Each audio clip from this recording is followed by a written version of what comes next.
How's it going, guys, and welcome back. In this video we're going to be checking out how we can forge the Ultima Weapon in Kingdom Hearts 3.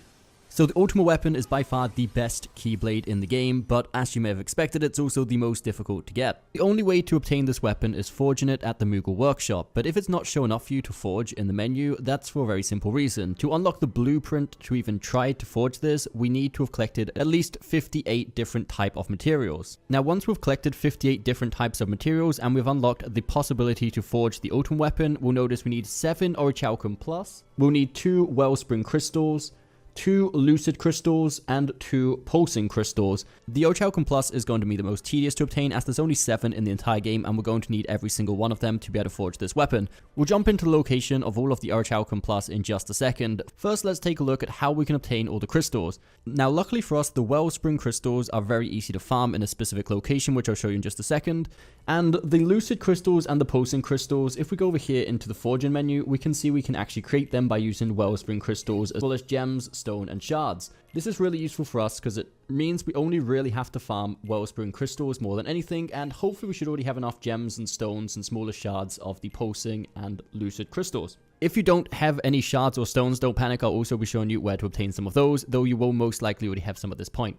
So the first thing we need to look into is where can we farm Wellspring Crystals? Well, luckily for us, there's going to be a Battlegate, one in San Fransokyo, which is at the top of the building near the North District daytime save point.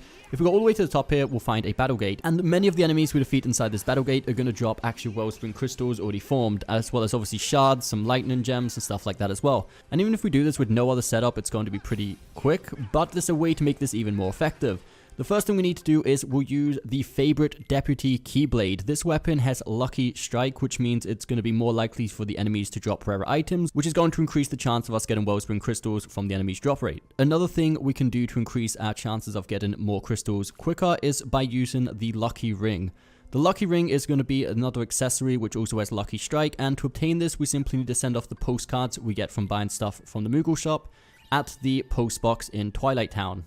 So if you equip both of these things and do this Battlegate, you should estimate at least anywhere between 7 and 10 each time you do the Battlegate, which is more than enough for what we need them for. So now that we have enough Wellspring Crystals, let's assume we don't have any Lucid or Pulsing Crystals and don't really have any gems, stone, or shards, or not enough of them to even forge the Pulsing Crystals or the Lucid Crystals. So how do we go about obtaining these? Well, first of all, let's go into the Lucid. Lucid Stones and Lucid Shards and even Lucid Gems can be obtained from the Kingdom of Corona. There's going to be a Battlegate just outside of where the tower area is if we go up here to the right once we exit the vines. And a lot of the enemies here are going to drop different types of the Lucid stuff. If you're specifically looking for just the Lucid Gems, you can get them from the Chief Puff, which is like the Tower of Puff Puffs. You can do this outside of the Battlegate as well, just the Battlegate is the quickest and easiest way of doing this. Make sure you're also using the same setup as before with the Lucky Ring and the Favorite Deputy to get the extra drop rate. So now we're just missing the Pulsing side of materials. I found I already had quite a few of these without even farming for them at all, just by going through the storyline, so hopefully you should have some of these already. But again, if you don't, the quickest way I could find to farm some of these is by going to Arendelle's Foothills checkpoint and simply walking around here until you get to the areas where the larger body sort of Heartless are. And these drop quite a few Pulsing stones and gems and stuff. I'm sure there probably are faster ways of obtaining these, but we don't really need that many, so it's not too important. So now that we have all of those, we can go into the workshop menu here inside the Moogle Workshop, and we can forge the Pulsing Crystals and the Lucid Crystals out of the materials we've just obtained. So now all we're missing is going to be the Orichalcum Pluses. Now we need all 7 of them, and there is only 7 in the game, like I said at the beginning of the video.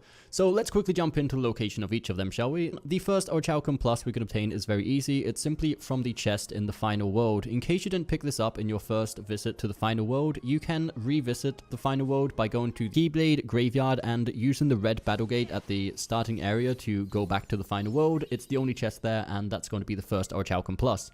The second Orichalcum Plus we can also obtain from a treasure chest. This one is going to be in the world of the Caribbean. We want to go to the Exile Island, which is the one just a little bit off to the west from the center, as you can see here on the map. And the only chest on this island is going to contain the second Orichalcum Plus.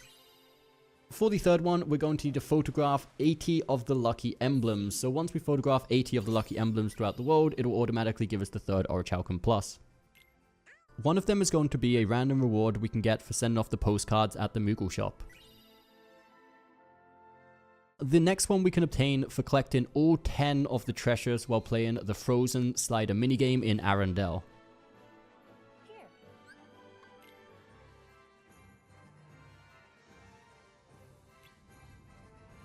We can get another Orichalcum Plus for beating the high score in all of the Flantastic 7 minigames, which are hidden throughout the world. We have a separate video on the location of all of these, which I'll leave in the description down below. And the final Orichalcum Plus will be awarded to us for defeating Omega Machine, which is one of the optional gummy ship bosses in the Eclipse Galaxy, which again, we have a separate video explaining how to face Omega Machine if you haven't seen it already. And that is going to be a quick overview of the location of all of the Orichalcum Plus we can obtain in Kingdom Hearts 3. So now that we have all of those, we can go back to the Moogle Workshop and we can forge our Ultima Weapon. So I hope you did find this video helpful, guys. If you did, don't forget that thumbs up button, subscribe for more content coming very soon, and we'll see you next time.